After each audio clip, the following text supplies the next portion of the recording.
So then, looking at mobile marketing, looking at hyper-targeting. This is something that has got a lot of press and, in my opinion, a lot of unwarranted hype. So, looking at it, what is hyper-targeting? Well, mobile is personal, and it's possible to target very specifically.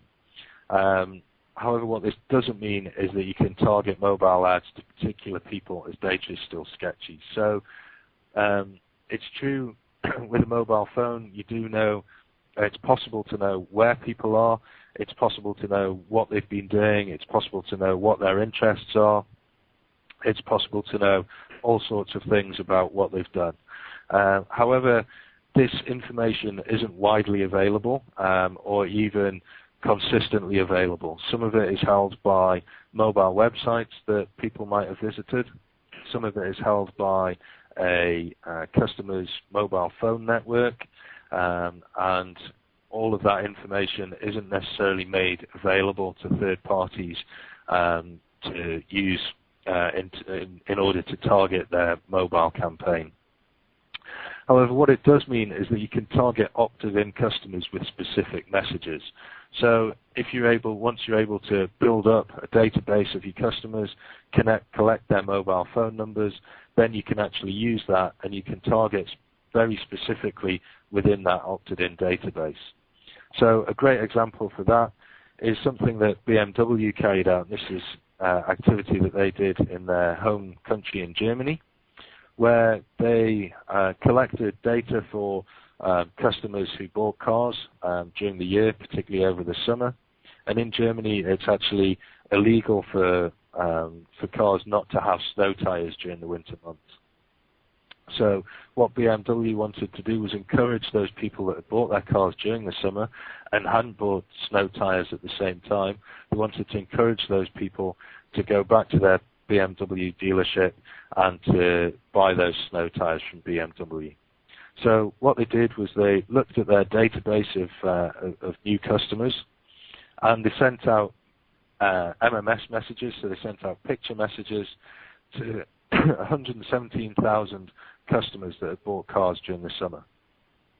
And what they did was they sent a picture of that customer's car, so they would know that I'm Jide, they'd know that I bought a BMW M3 in red, so they would send me a picture of that car with the recommended snow tires on it, so that I would know exactly what my car should look like with my snow tires on. So that was really an example of hyper-targeting, by being able to send the messages out to relevant people and to make that message completely customized to that individual. And they had fantastic responses from this. Out of those 117,000 messages that they sent out, they had 35,000 customers turn up at their dealers and purchase tires. So that's a 30% conversion rate from that, from sending out the message to actually converting people to buying BMW tires from an authorized dealer. Now, there's no official figures from BMW about the amount of money that was generated by this campaign. However, various analysts have estimated that the average spend per buyer would be €1,000. So for those 35,000 customers, this mobile marketing campaign generated €35 million in revenue for BMW. So that's pretty phenomenal in terms of hyper-targeting, in terms of amplifying existing spend, existing activity. So all it was taking data from when that's collected, from when people actually buy their car, and using that data in a very clever way. BMW are able to show the return on investment for this campaign, for mining the data, for sending the messages, and show that actually they generated €35 million in increased revenue. Tito, I have a first question for you. You Sure. talked about multi-channel marketing. If you could just elaborate a little bit on it.